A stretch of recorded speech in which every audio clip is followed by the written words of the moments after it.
샬롬. 오늘은 좀 특별한 곳에서 인사합니다.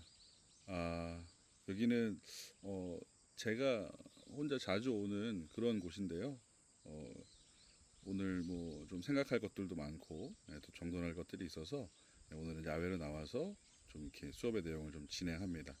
오늘 이 강의가 또 특별한 곳에서 진행하는 만큼 우리가 또 좋은 마음을 같이 또 하나님 안에서 주시는 그 은혜를 잘 나눌 수 있는 시간 되길 바랍니다. 다 같이 찬송가 79장 1절과 2절로 함께 찬양하시면서 우리 강의를 진행하도록 하겠습니다. 찬송가 79장 주 하나님 지으신 모든 세계입니다.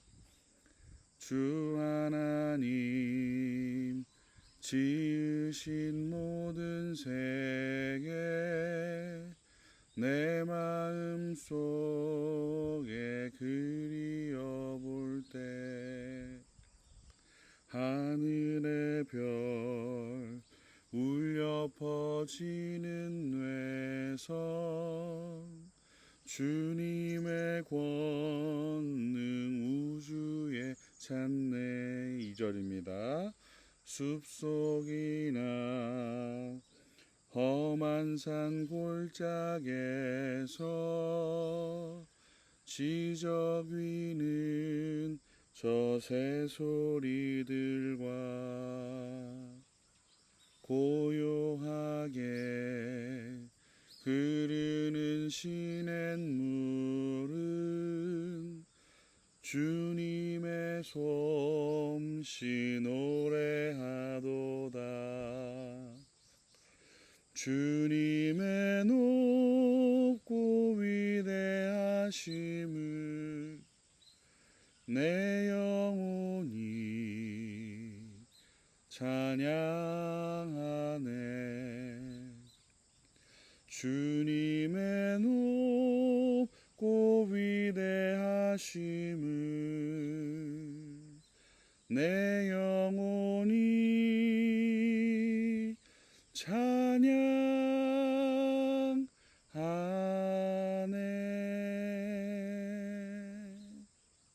아멘. 온 만물의 주관자이시오 창조주 되신 우리 만군의 여호와 하나님, 오늘도 우리에게 귀한 시간을 허락하여 주시고 하나님 은혜 가운데 우리가 하나님의 말씀을 더욱더 깊이 상고하며 또 그 말씀으로 우리의 삶의 교훈을 삼을 수 있는 귀한 시간으로 인도하시니 감사합니다.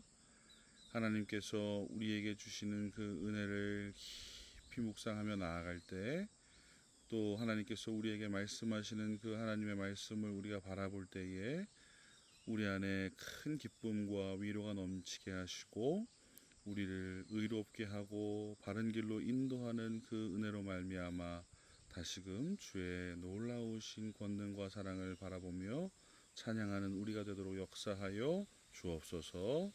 함께하여 주실 하나님의 은혜를 간절히 소원하며 살아계신 예수님의 이름으로 기도합니다. 아멘. 일단 여기는요, 뭐 위치를 아실 수 있는 분들은 이렇게 뒤만 보시고 아실 수 있을지 모르겠지만, 제가 혼자서 종종 이렇게 찾아오는 곳입니다. 근데 오늘 이렇게 여기서 와서 같이 수업을 진행하게 된 이유는, 오늘 내용과 일맥하는 부분들을 여기서 많이 묵상했기 때문이고요. 또 저는 항상 어떤 사역지에 있던 간에 이렇게 녹지, 새소리, 물소리가 들리는 곳 근처에 항상 이렇게 설교를 묵상하러 오는 곳들을 이렇게 좀 둡니다. 그래서 제가 참 자주 오는 곳인데, 개인적으로 궁금하신 분들이 있으면 문자를 주시면 이것도 답변을 또 드리겠습니다. 차로 올 수 있는 곳이고요. 저는 여기를 주로 월요일에 많이 옵니다. 그래서 이렇게 월요일에 오면 정말 그 한적하다, 고즈넉하다 라는 표현이 아주 잘 이렇게 어우러지는 그런 장소입니다. 지금 제 앞으로 이렇게 포터 한 대가 지나가고 있는데 그 포터의 소리마저도 전 아주 정겹습니다. 자, 오늘은 이제 소요일의 문답을 통해서 보는 십계명 이제 강의로서는 두 번째 강의입니다. 3주차 두 번째 강의로 진행하게 되는데, 지난주에 저희가 서문을 다루지 않았습니까? 서문의 내용이 무엇입니까? 너희를 애굽에서 그 종되었던 땅에서 내가 건져낸 나여 하나님이다. 그리고 십계명에 대한 부분들을 함께 나누면서 하나님께서 이제 주신 구체적인 내용을 오늘부터 살펴보게 됩니다. 그래서 오늘은 첫 번째 내용인 제1계명이죠.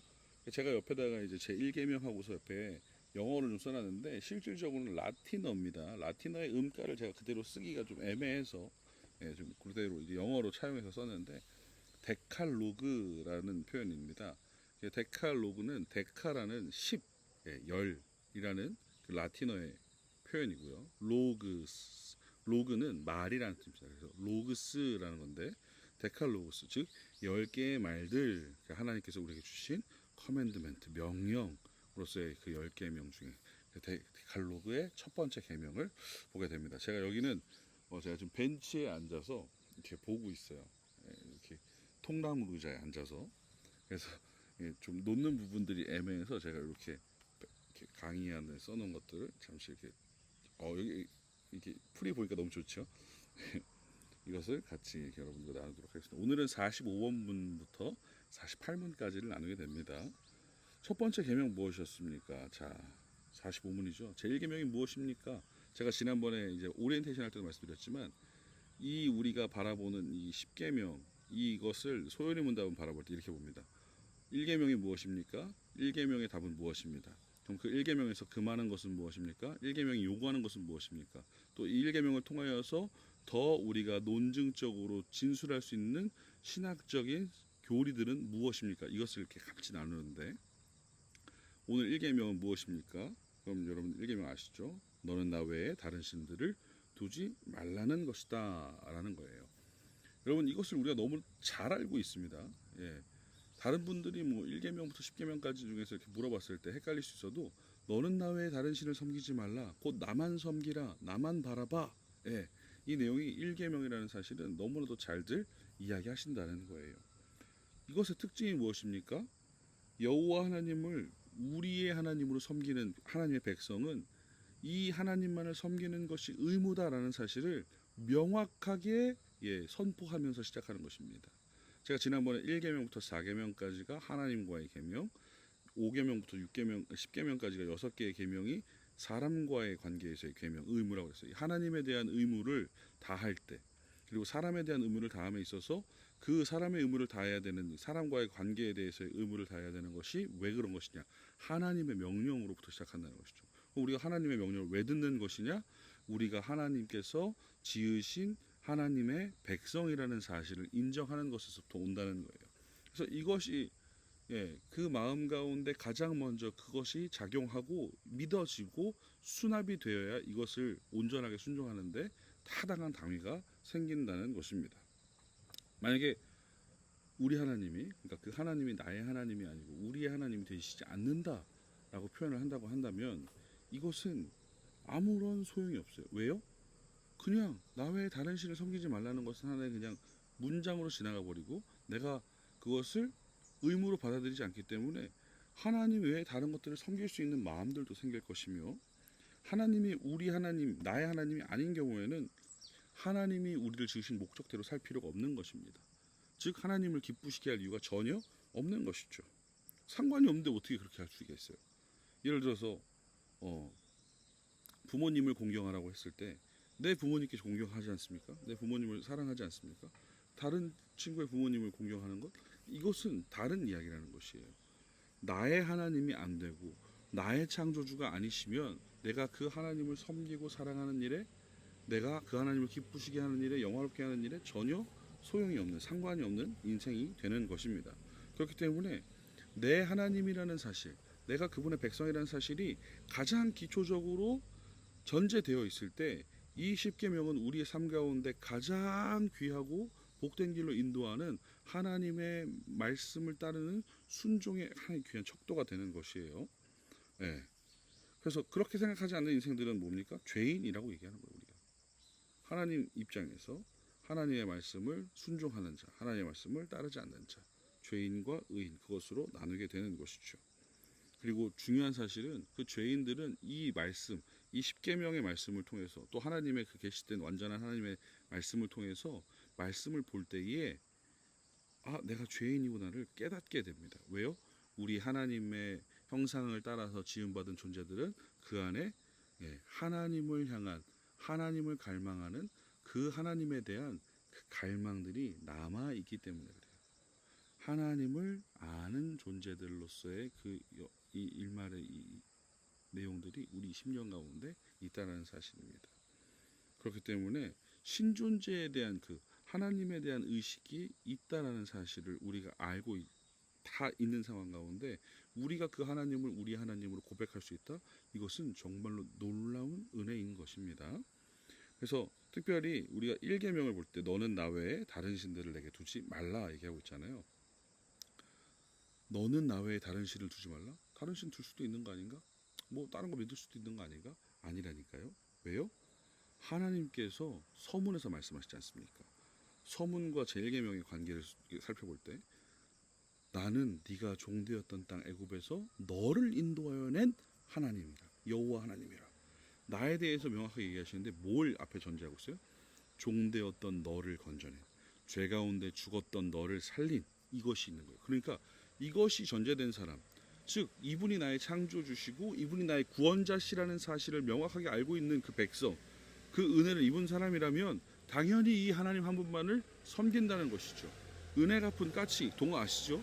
예, 은혜 갚은 까치 어떤 내용인지 여러분 아실 겁니다. 예, 새벽이 동이 틀 때까지 종이 안 울리면은 그 구렁이가 잡아먹겠다 뭐 이렇게 했는데 자기들이 머리를 팡팡 부딪혀서 종을 침으로 구렁이가 그 선비를 잡아먹지 않은 내용이지 않습니까? 근데 그 까치가 왜 머리를 걷다 들이박았습니까? 저 선비가 날 구해줬거든요. 거기에 대해서 한낱 미물도 그렇게 자신들의 은혜를 갚는다, 자신들의 그 은혜를 기억한다는 것을 이렇게 얘기를 했는데 하물며 그것과 뭐 비교할 수도 없고 그것은 어디까지나 이야기에 불과하지만 실제 우리를 위하여서 당신의 사랑하는 독생자 예수 그리스도를 보내주시고 그 예수를 믿음으로 우리가 죄악 가운데에서 다시 살리심을 받은 인생으로 살게 되었다면 그 나를 다시 살리신 그 하나님의 은혜에 대해서 반응하고 순종하며 감사하고 경배하고 내가 그분만을 바라보는 것은 지극히 당연한 사실이라는 거예요. 그렇기 때문에 이것은 믿음의 대상이 누구인가를 설명하는 이 나를 건져내신 여호와 하나님을 선포한 서문과 그 믿음의 대상에 대해서 나는 어떻게 의무를 다할 것인가, 오직 여호와 하나님만을 섬기는 것이구나, 이것을 얘기하고 있습니다. 그래서 믿음의 대상과 그 믿음의 대상에 대한 설명과 의무를 이야기하고 있는 것이 이 서문과 1계명의 그 어떠한 관계라고 보시면 좋을 것 같습니다. 특별히 이 1계명이 결국 얘기하는 게 무엇입니까? 우리 하나님, 결국 하나님이 우리의 유일한 하나님이시다, 우리의 유일한 신이시다라는 사실과 더불어서 우리는 그 하나님을 예배하고 영화롭게 하는 일이 우리 삶 가운데 필요하다는 사실을 다시금 기억하게 합니다. 왜요? 여러분 보십시오. 여러분 이사야서 43장 21절, 저는 이제 이 말씀이 저한테는 가장 중요한 말씀입니다.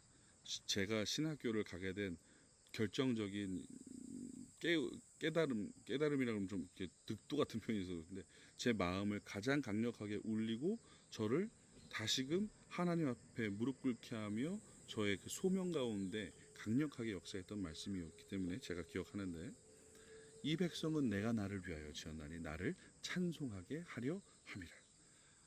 하나님께서 하나님의 백성을 지으셨다는 것, 당신의 백성을 택하셨다는 것은 내가 좋으려고 하는 것이 아니라 하나님을 위한 것이라는 거예요. 내가 너희를 애굽 땅에서 종되었던 그곳에서 건져낸 이유는 너희들 잘 먹고 잘 살라는 것이 아니다. 나 여호와 하나님을 찬양하기 위한 나의 백성으로 너희의 정체성을 다시금 옮긴 것이다. 그러니 나를 예배해야 되는 너희들의 그 목적과 그 신앙의 어디가 누굴 바라봐야 하는가를 다시금 얘기하고 있다는 것이에요. 그래서 1계명이 이 웨스트민스터 소유림다 1권과도 함께 볼 수 있는 부분이 됩니다. 사람의 제일 되는 목적은 무엇입니까? 하나님을 영화롭게 하고 그분을 영원토록 즐거워하는 것입니다. 우리가 하나님을 영원토록 예배할 수 있는 것, 그분을 영화롭게 할 수 있는 것, 그분을 영원토록 즐거워하는 것 뭡니까? 예배에 있는 거예요. 그렇기 때문에 우리의 믿음의 대상이 되신 하나님을 우리의 의무를 다하여서 왕 되신 그 하나님의 백성인 우리가 이 백성으로서의 의무를 다하며 하나님을 섬기는 것은 이 모든 계명의 시작이며 전부라고 보셔도 아주 무방할 듯합니다. 그리고 이 첫 번째 계명과 더불어서 아까 제가 말씀드렸다시피 이 10계명을 하나씩 보면서 한 계명을 뜯어볼 때 요구하시는 바를 처음 말씀하신단 말이에요. 그래서 제1계명에서 요구하는 건 무엇이냐? 결국에 이 나 외에 다른 신을 두지 말라고 말씀하시면서 이 말씀 가운데 내포되어져 있는 요구가 무엇이냐? 답은 1계명에서 요구하는 것은 오직 하나님을 진정한 하나님으로 알고 인정하며 우리 하나님으로서 예배하고 영화롭게 하는 것입니다. 1번 웨스트민스터 소요문답 1번과 동일하죠. 하나님에 대한 지식과 인정이 있어야 한다는 거예요. 제1계명은 하나님을 알아야 합니다. 나 외에 다른 신들을 내게 두지 않는다는 것은 다른 신들이 아무것도 아닌 정말로 하나님과 견줄 수 없음을 알게 될 때 이것이 내게 다른 신들을 두지 않을 수 있는 것이 되는데 그것을 위해서는 우리가 하나님을 바르게 아는 지식이 우리 가운데 있어야 한다는 거예요. 하나님을 바르게 아는 지식이 무엇입니까? 여러분 제가 전에도 2호 강의에서 말씀드렸는지 제가 잘 기억나지 않습니다만 사탄도 마귀도 하나님을 압니다. 그것을 우리가 어거스틴 초대 교부였던 어거스틴 아우구스티누스라고 그러죠.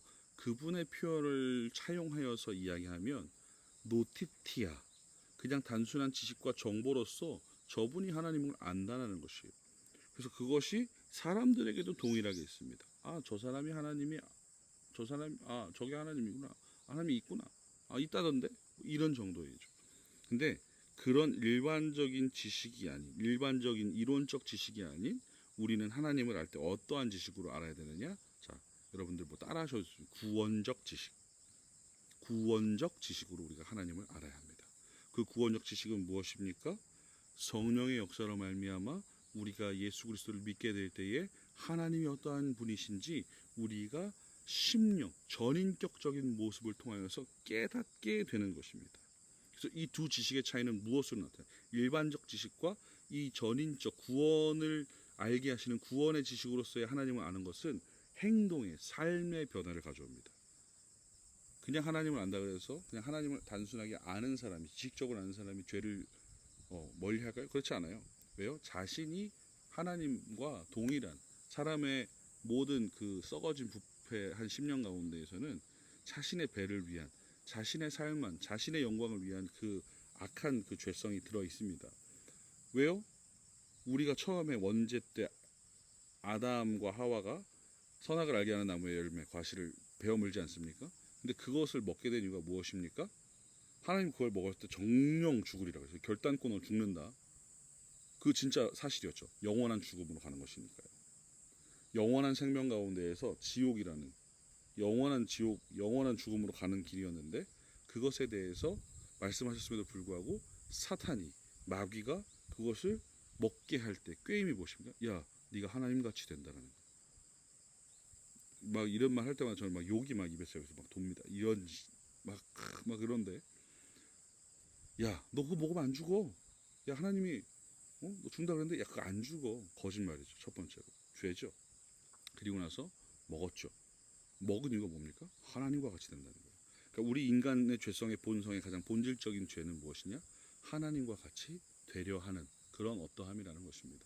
그렇기 때문에 우리가 하나님을 그냥 단순히 이론적, 지식적으로만 알면 이 아는 것을 그냥 하나의 어떠한 인포메이션으로 그냥 기억하는 것이죠.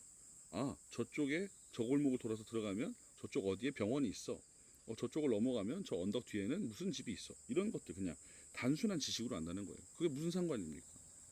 그런데 그 이론적인 지식이 아닌 정말로 우리가 하나님을 구원의 지식으로서 깨닫게 된다면 우리의 죄를 회개하게 되고 또 우리가 하나님의 뜻에 맞게 하나님의 말씀에 맞게 살아가려고 발버둥치게 됩니다. 저는 이런 표현을 굉장히 좋아하는데 왜 그렇게 되는 것입니까? 죄를 지은 것이 죄로 인해서 하나님과의 관계가 끊어지고 멀어지는 것이 얼마나 무섭고 두렵고 악독한 것인지를 알기 때문이라는 사실이에요. 그렇기 때문에 행위에까지 함께 따라가게 되며 순종하는 것이 진정한 구원의 지식을 가진 인생이 보이는 반응이라는 것입니다. 그래서 이 구원의 지식은 경험적입니다.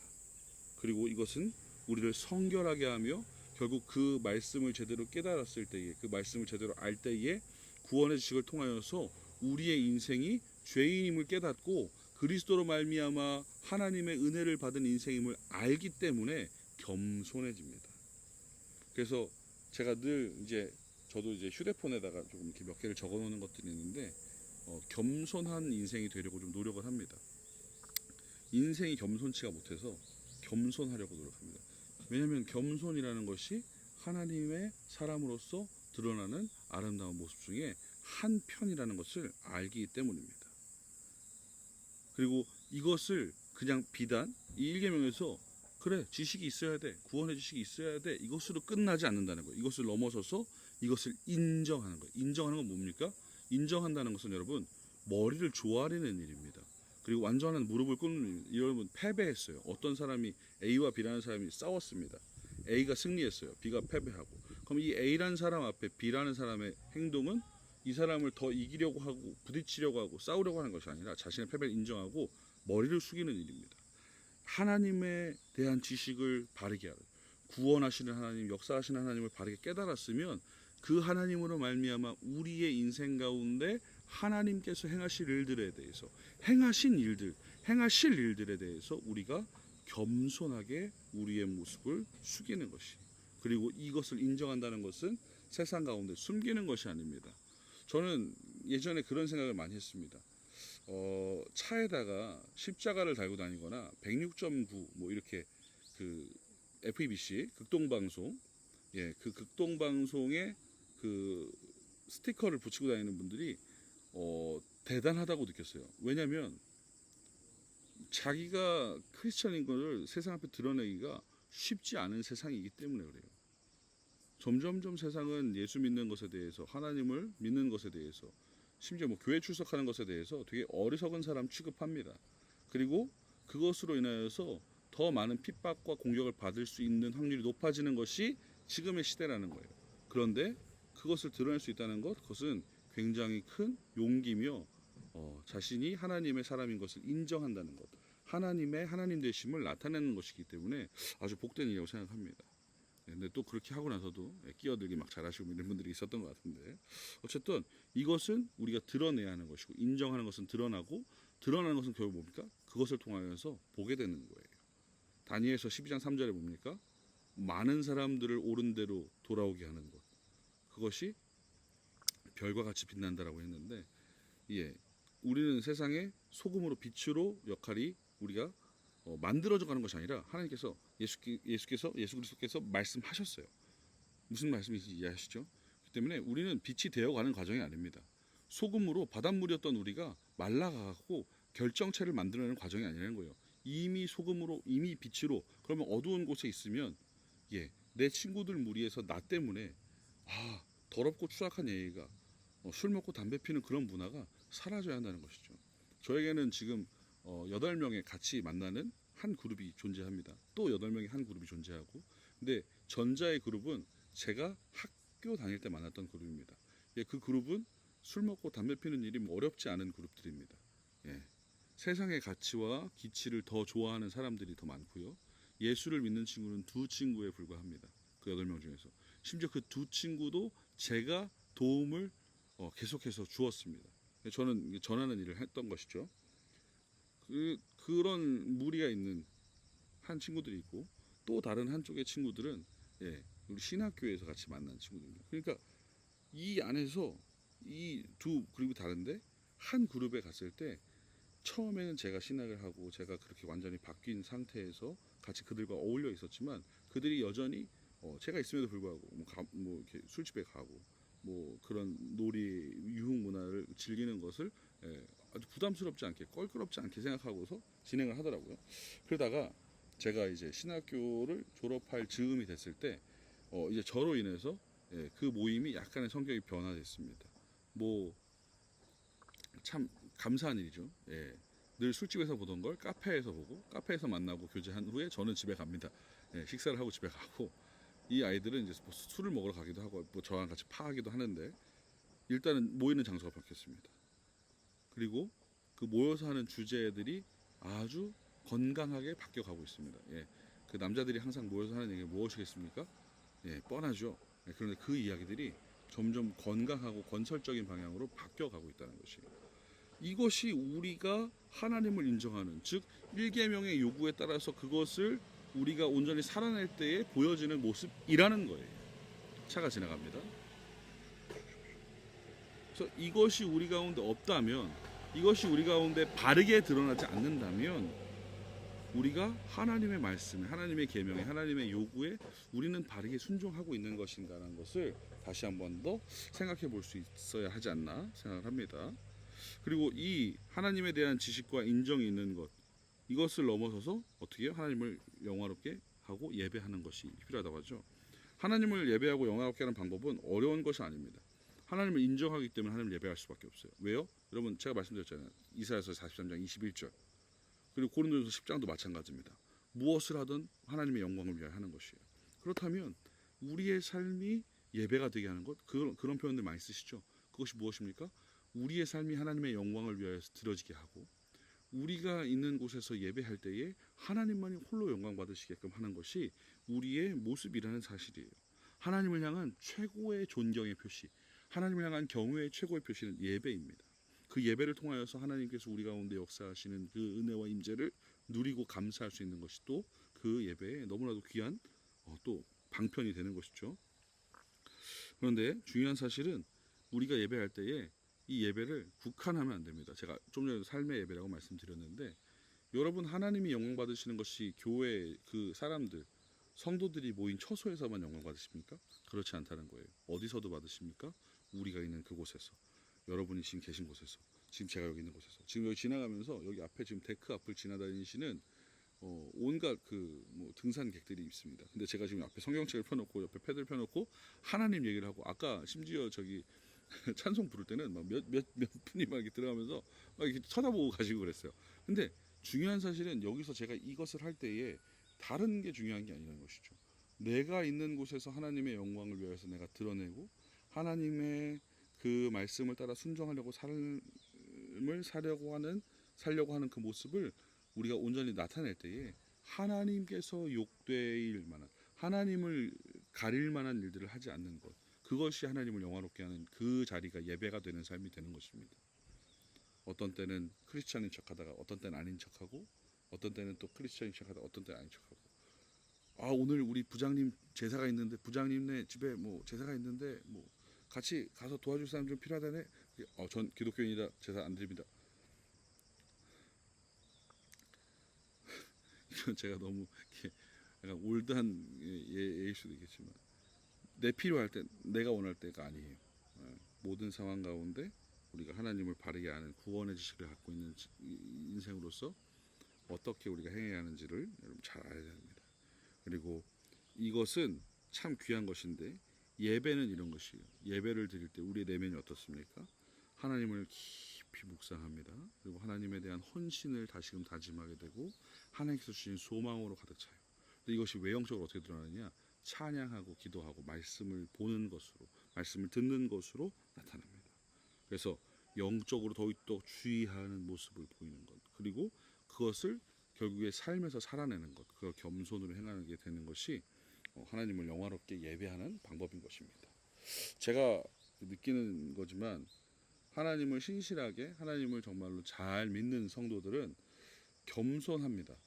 제가 참 부끄러운 모습들을 많이 저 스스로 보게 되는데, 제가 겸손을 잘 못합니다. 잘 못했습니다. 심지어. 그리고 일부러 아주 그냥 율법적인 바리새인처럼 있었을 때도 있었습니다. 그러나 벼가 익으면 고개를 숙인다는 말이 그냥 우리나라 속담이지만, 그 말은 하나님께서 우리에게 주신 그런 신학적인 상고함을 통해서 바라볼 때에 맞습니다. 내가 죄인임을 알며 하나님의 은혜와 하나님의 사랑의 그 어떠함을 더 깊이 생각할수록, 그 신앙의 깊이가 깊어지고 너비가 넓어질수록 우리는 주 앞에 겸손하며 또 세상 앞에서도 그 겸손함으로 무장된 그 겸비한 인생이 되어진다는 것을 제가 요새는 더 많이 깨닫고 있는 것 같습니다. 그래서 이 하나님께서 요구하시는 바에 대해서 우리가 잘 상고하는 것을 여러분들이 기억하시면 좋겠고, 이제 넘어가서 이제 금지하는 것입니다. 하나님께서 이 47번 문제를 통해서 우리가 같이 나누게 되는데 1계명에서 금지하는 것이 있어요. 하지 말라. 하지 말라. 그것이 무엇입니까? 바로 반대죠. 우리가 아까 요구했던 것에 반대되는 것. 하나님에 대한 인정이 없는 것이에요. 너는 나 외에 다른 신을 섬기지 말라예요. 너는 나 외에 다른 신들을 내게 두지 말라는 것입니다. 그렇다면 다른 신들이 있어요. 다른 신들이 존재합니다. 우리가 영어로 하나님에 대해 쓸 때 가스를 G, 대문자 G를 쓰시죠. 그리고 소문자 G를 쓰게 되면 뭡니까? 이것은 네, 그렇죠. 이것은 그 밑에 있는 잡신들이라고 표현하는 그 신들입니다. 그런데 우리가 하나님 외에 다른 신을 섬기지 않으려면 하나님이 참된 신이라는 사실을 우리가 먼저 인정하는 것이 가장 전제돼요. 그러니까 나를 정말로 건져내신 구원하신 분이 저 하나님이시라는 그 하나님이라는 사실을 우리가 인정하는 것이 가장 먼저 있어야 되는 것인데 중요한 것은 1계명에서 금하는 것이 뭐예요? 그러면 인정하지 않는다는 거예요. 자, 제가 1계명의 답을 읽겠습니다. 제 1계명에서 금지하는 것은 참되신 하나님과 우리 하나님으로 인정하지 않거나 그분을 예배하며 영화롭게 하지 않는 것이며 하나님께만 드려야 할 예배와 영광을 우상에게 돌리는 것이다라는 거예요. 즉 하나님이 없어라고 얘기하는 이 무신론자들, 이것이 1번이고 또 하나는 우상 숭배하는 사람들이라는 것이. 하나님을 인정하지 않는 것, 또 하나는 우상 숭배. 특별히 하나님을 인정하지 않는 사람들이 굉장히 많다고 얘기합니다. 하나님이 없다고 말하고 그렇게 살아가는 사람이 많습니다. 그러나 천만에요. 모든 사람, 모든 인류, 모든 인간은 피조물은 하나님의 형상을 따라 지음받았기 때문에 안에 신존재에 대한 그 생각과 어떠함이 남아 있습니다. 그래서 칼빈은 이런 얘기를 합니다. 사람을 가장 잘 알고 싶을 때는 하나님을 바라보면 되시고 하나님을 가장 잘 바라보기 위해서는 사람을 이해하면 된다고 얘기를 했어요. 이것이 칼빈의 기독교양의 1권에 나오는 내용인데 우리가 신존재에 대해서 다들 갖고 있다는 거예요. 왜요? 하나님께서 우리 안에 그런 것들을 다 남겨두셨어요. 로마서에 한번 보실까요? 네, 로마서 1장 19절입니다. 이런 데서 또 이렇게 성경책을 보니까 안녕하십니까? 예. 네. 저한테 손가락으로 십자가를 가르치셨는데 예. 저게 나쁜 뜻은 아니겠죠? 예. 뭐 목사입니까? 뭐 이런 거 물어보는 거겠죠? 예. 1장 19절. 1장 19절입니다. 로마서 1장 19절. 이는 하나님을 알만한 것이 그들 속에 보임이라. 하나님께서 이 일을 그들에게 보이셨느니라. 아멘. 하나님께서 우리에게 이미 신존재에 대한 것들을 깨닫도록 남겨두셨다는 거예요. 만들 때부터 넣어주셨다는 거예요. 죄로 인해서 우리의 본성이 깨지고 부패하고 타락했으나 여전히 남아 있다라는 사실인 것이죠. 그것을 말하는 겁니다. 그리고 특별히 이것을 보여주는 하나의 단적인 부분이 무엇이었냐? 이 표현이 다니엘서에 많이 등장하는데 다니엘서 5장 6절로 9절 이 내용을 보면 뭡니까? 벨사살 왕이 잔치를 베풉니다. 성전에 있던 기구들을 다 갖고 꺼내와갖고 막 성전에 금장 갖다 막 술 따라 먹고 그러면서 나무와 돌과 은과 금으로 만든 신들을 막 찬양하죠. 그때 갑자기 사람의 손가락이 나타나서 메네메네 대결 무바르신이었나요? 그렇게 쓰죠. 근데 그때에 벨사살 왕과 그 잔치 연회에 같이 있었던 사람들의 그 반응이 어떠합니까? 야, 뭐 저거 뭐냐? 무슨 쇼야? 뭐 이렇게 합니까? 그렇지 않아요. 그것을 보고 두려워합니다. 왜요? 그 두려워하다는 표현을 다니엘서에서 동일한 단어로 계속 사용을 하는데 하나님 앞에서의 두려움입니다. 그 두려움을 다니엘도 동일하게 느껴요. 7장에 보면 이제 다니엘이 하나님께서 주신 그 꿈을 통하여서 환상을 통하여서 예언하게 되는 것들, 바라보게 되는 것이죠. 근데 그 모든 일들을 보았을 때 다니엘 또한 놀랐다는 것을 얘기하는데 그 놀람의 표현이 하나님에 대한 경외와 두려움에 관련한 표현으로 동일하게 쓰입니다. 그러니까 우리 안에 아무리 죄인이라 할지라도 아무리 연약한 지금 꽝이 날라갔습니다. 깜짝이야. 그럴지라도 우리 안에 모든 하나님의 형상 가운데 우리 가운데 주신 그 신존재에 대한 그 의식이 있기 때문에 우리는 하나님을 모른다고 할 수 없다는 거예요. 그리고 참 재밌는 것은 딱따구리도 날아다닙니다 지금. 예. 어딘지 나중에 궁금하시면 꼭 문자하세요. 자, 하나님에 대한 것을 우리가 모른다고 하는데, 예, 무신론자들이, 저는 이게 제일 좀 이해가 안 되는데, 무신론자들이 얘기할 때 신이 없다라고 하는데, 이미 신이 없다라고 얘기하는 표현 자체에서 신을 언급하고 있습니다. 그 신에 대해서 본인들이 얼추 지식적인 부분에 대한 동의와 인정을 하고 있다는 사실이에요. 저는 그래서 무신론자들이 맨날 신이 없다라고 하는데, 그 이야기를 거론하고 지금 내가 무신론자라고 얘기하는 것 자체가 신존재에 대한 한편의 인정이다라고 저는 생각하거든요. 좀 안타까운 거죠. 그래서 이 하나님을 인정하지 않으면 어떤 인생을 삽니까? 아까 말씀드렸죠. 죄인인데, 제가 아까 말씀드렸잖아요. 아담이 하나님과 같이 되기 위해서 하나님과 같이 그것을 먹었어요. 그런데 이들이 하나님에 대한 인정을 하지 않으면 어떻게 됩니까? 자기를 인정하면서 살고 자기를, 예, 영화롭게 하는 삶을 사는 거예요. 자기에게 영광을 돌리고. 이게 아주 큰 죄입니다. 예, 그리고 우상 숭배가 이제 여기 47문의 답에 나오죠. 그 문제의 또 하나로 나오는데, 우상 숭배는 그냥 사전적 표현으로는 신이 아닌, 하나님이 아닌, 유일한 대상이 아닌, 이거는 뭐 모든 것에 대한 우상이라는 표현을 쓰지 않습니다만, 예, 하나님이 아닌 다른 사물과 사람에게 예배하는 것이 우상 숭배입니다. 그래서 형상을 만드는 것도 우상 숭배고, 그리고 하나님은 얼굴이 없으시죠. 하나님은 우리에게 하나님의 그 형상을 보이시지 않았습니다. 그런데 그 하나님의 형상을 사람들이 만들어내고 그것을 마치 하나님인 것처럼 숭배하는 일, 그거 죄입니다. 아주 버러지 같은 죄입니다. 왜, 여러분 아시죠? 모세가 40일 동안 시내산에 올라가서 하나님께 말씀을 받고 내려옵니다. 두 돌판을 다 끼고 내려오죠. 밑에 어떻게 됐어요? Party tonight, 우리의 하나님이시다. 그러면서 황금으로 송아지를 만들어 갖고 Put your hands up 막 이러고 난리가 났어요. 네, 막 이때 모세가 화가 나죠. 어떻게 됩니까? 그 정도로 심각한 죄인 거예요. 하나님이 어떠한 모양으로 어떠한 형태로, 예, 우리는 알 수 없습니다. 하나님은 하나님을 말씀을 통해서 계시하시는 것이죠. 그런데 그 볼 수 없고 알 수 없는 그 하나님을 우리의 이땐 헛된 상상력을 통하여서 마치 썩어질 그 하나님을 만들고, 이거 하나님이라고 그러고서, 오 하나님, 그러면 이거 나중에 뭐 부러지고 깨지고 사용할 수 없게 되면 하나님이 아닙니까? 그렇지 않잖아요.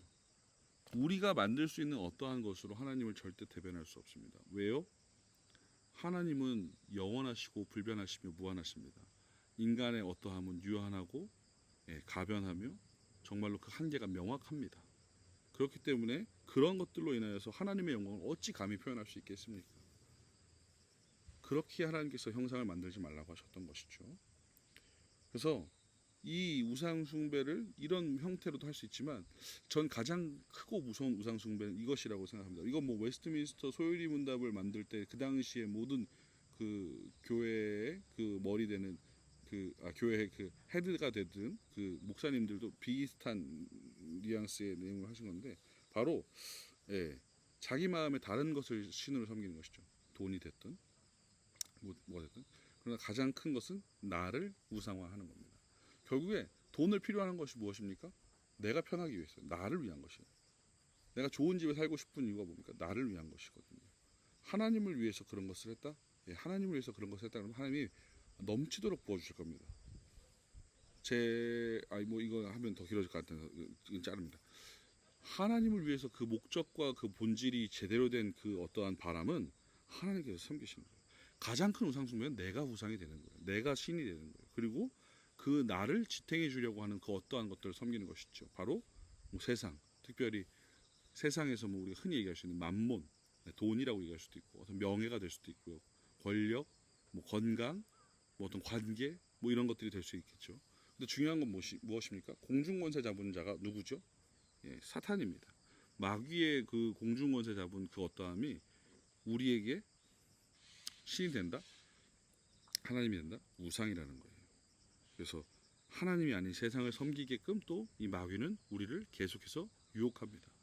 야, 네가 하나님 앞에 온전하게 주의를 성수하는 것, 야 그거 말고 한번 제껴. 내가 몇 억을 갖다 부어줄게. 제가 지난 주일에도 저희 중등부 애들한테 설교하면서 그런 얘기를 했는데, 예, 개벽다구 같은 소리입니다. 예, 타협할 수 있지 아니합니다. 타협할 것이 아니에요. 그래서 어떤 분들이 그런 얘기를 나중에 이거는 안식일 얘기할 때도 하겠지만 웨스트민스터 소요리 문답을 제정하면서 그때 같이 회의를 할 때 그 많은 목사님들이 그런 얘기를 했어요. 주의 성수에 관하여에 대해서도 얘기했는데 그 부분도 제가 그때 함께 나눠드릴 수 있도록 더 자세하게 나누겠지만 주의 성수에 대한 부분을 공직자, 뭐 공무원 내지는 경찰관, 소방관 아니면 주요한 사안으로 인하여서 생명의 어떠한 위협과 그 어려움으로 인하여서 하나님 앞에 예배하는 것을 이렇게 온전하게 할 수 없는 사람들에게 어떻게 하느냐 다 그것까지도 염두하면서 함께 나누었던 내용이 있습니다. 그래서 그것들도 같이 나누도록 하겠습니다. 자, 그리고 특별히 이제 1계명에서 파생될 수 있는 것인데 더 고민할 수 있는 것인데 자, 1계명은 이런 말이 있죠. 나 외에는 말씀이라는 표현이 됩니다. 나 외에는. 이게 특별히 무엇을 더 이야기하느냐 여기서 무엇을 더 파생하면서 이야기할 수 있느냐 특별한 가르침으로 우리 좀 설명을 해보려고 하는데 나 외에는이라는 말씀이 특별히 가르치는 것은 하나님께서 다른 신을 섬기는 죄를 내려다 보시고 계시고 그것을 불쾌하게 그러니까 이 불쾌하다는 표현을 좀 그렇게 그냥 기분 나빠해 뭐 이런 정도가 아니라 싫어하신다는 겁니다. 하나님께서 이계명에서 이제 다음 강의 때 좀 질투하시는 하나님이라고 쓰셨어요. 이 질투하시는 하나님에 대해서 우리가 또 나누겠지만 이것은 그냥 단순히 이게 아니라는 거예요. 너 그거 한다고? 이게 아니라는 겁니다. 뭐예요? 그 끝이 명확하게 그 진노가 있다는 사실을 압니다. 나 외에는 여러분 다른 거 아니에요. 전지전능하시고 천지를 창조하신 그 하나님이 다른 누군가와 견줄 수 없다는 사실을 인정하는 것입니다. 여러분 모든 신들 위에 신 하늘 위에 하늘에 계신 그 하나님 우리가 말로 형언할 수 있는 표현이 이 정도이기 때문에 그렇게밖에 할 수 없지만 우리가 다 표현할 수 없는 그 놀라우신 하나님에 대해서 하나님은 말씀을 통하여서 우리에게 계시하십니다. 깨닫게 하시고 알게 하시는 것이죠. 그리고 다른 어떠한 신들은 우리를 구원할 수 없습니다. 그런 가운데 유일하게 우리의 구원을 허락하시고 이루실 수 있는 하나님 그 하나님만이 오직 우리의 하나님이심을 나 외에는 그러니까 다른 것이 없다는 것이에요. No one 다른 사람은 될 수 없어. only one인 거예요. 유일하신 하나님이시라는 것을 얘기하는 것이죠. 그래서 나 외에 다른 신을 섬기지 말라라고 말씀하신 것은 야 너 다른 신을 섬기고 있는 거 보여? 나 볼 수 있어? 라는 것을 바꿔서 표현하시는 것입니다. 그 말은 무엇입니까? 내가 너를 죄 가운데 건져낸 유일한 여호와 하나님인데 어찌 죄에서 건지지 못할 그 우상 가운데 네가 엎어져서 있느냐? 나는 그것에 대해서 내가 보고 있다. 그것을 하지 말라라고 말씀하시는 것입니다. 여러분 군대 얘기를 하면 좀 안 좋아하시겠지만 군대에 갔을 때 상급자의 명령에 대해서 하급자가 복종을 하지 않는다. 명령 불복종이라고 하죠. 상명하복인데 뭐 요새 군대가 바뀌어서 뭐 어떻다고 얘기하는지 모르겠지만 중요한 사실은 위의 지휘관의 그 명령을 따르는 것은 병사의 지극히 당연한 일입니다. 의무예요. 그리고 왕의 명령을 따르는 것은 당연히 백성의 의무인 것입니다. 제가 지난주에도 말씀드렸지만 우리나라 국가가 존재할 때 국가의 헌법이 존재합니다. 그 헌법 가운데 그 헌법이 우리를 지켜주기도 하지만 우리가 그 지켜주는 것 가운데 우리가 그것을 따라야 한다는 당위가 있다는 것이에요. 국가와 국민이 그렇게 법 안에 있듯이 하나님과 우리 하나님의 백성은 우리가 하나님의 말씀 가운데 따라야 하는 당연한 응당 그 율법 말씀이 우리가 있다는 사실이에요. 이것을 어긴다? 예. 어떻게 됩니까? 우리나라에서 법 어기죠? 어떻게 됩니까? 벌금이에요. 제가 굉장히 오랜만에 그 범칙금을 냈는데요. 그 주차를 하기 위해서 그 보도에다가 바퀴 한 짝을 걸쳤습니다. 정확하게 42초 뒤에 차를 뺐거든요. 제가 블랙박스까지 확인하고 42초에 차를 뺐습니다. 심지어 정지등지 킨 상태였어요. 그런데 그게 이렇게 찍혔던 거죠. 그러면서 그걸 신고를 했는데 바로 그냥 이거는 뭐 횡단보도에 바퀴가 걸려 있었기 때문에 문제가 된다라고 하면서 뭐 이거는 뭐 변명의 여지도 없이 그냥 내야 된다. 그래서 돈을 내고 또 하나 더 배웠는데 중요한 사실은 법을 어겼을 때 무조건 거기에 대한 상응하는 처벌이 있습니다. 하나님의 법을 하나님 앞에 하나님께서 말씀하신 것을 저버렸을 때 우리에게 오는 그 어떠한 그 처벌은 무엇입니까? 바로 하나님의 진노인 것이에요. 하나님의 진노인 것입니다. 하나님의 진노는 무엇입니까? 의인과 죄인으로 나뉘어지죠. 그럼 그 의인이 아닌 사람들의 그 하나님에 대한 진노의 결과는 무엇입니까? 심판 이후에 이 사실인 거예요. 이 사실. 그래서 우리의 마음과 우리의 일거수일투를 다 아시는 하나님 앞에 우리가 나 외에 다른 신이 아닌, 그러니까 하나님 외에 다른 신을 우리가 섬기고 있는 것인가, 혹은 하나님을 섬긴다고 하면서 우리의 중심은 아주 하나님을 섬기는 것과 다른 인생을 살고 있지는 않는가?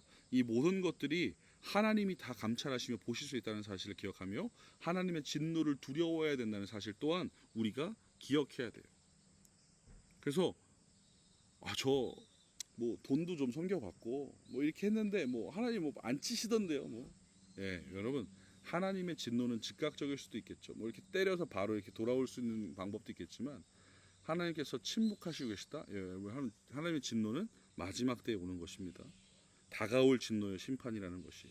그럼 여러분 그렇게 사시다. 야, 내가 하나님 믿었어. 야, 나 교회 잘 나가. 난 주일날 뭐 일요일날 교회 잘 나가고 뭐 그랬는데 뭐 내가 뭐 이것도 하고 저 죄도 좀 지었는데 뭐 살면서 잘 살았잖아. 나 뭐 내일 모레 죽을 것 같은데 괜찮다. 숨을 거뒀어요. 그 인생 제가 봤을 때 장담 못합니다. 저는 못합니다. 그래서 우리는 이 1계명을 통해서 명확하게 기억해야 되는 것이에요. 너는 나 외에 다른 신을 두지 말라.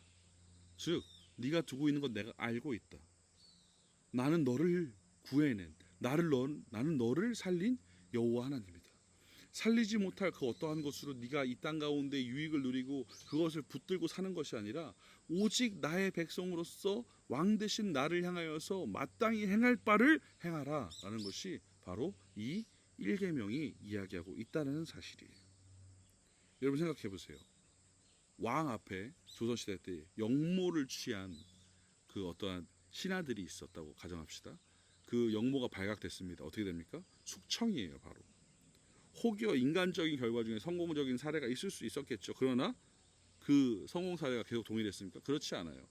하물며 인간과 비교할 수 없는 인간을 창조하신 하나님께서, 모든 만물의 주관자 되신 하나님께서 하나님 앞에 그 반역된 모습, 죄된 모습, 하나님의 말씀하신 것에 대해서 거부하고 거절하고 등을 돌린 모습으로 우리가 살아간다?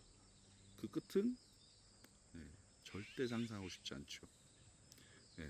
기억하십시오. 하나님께서 말씀하십니다.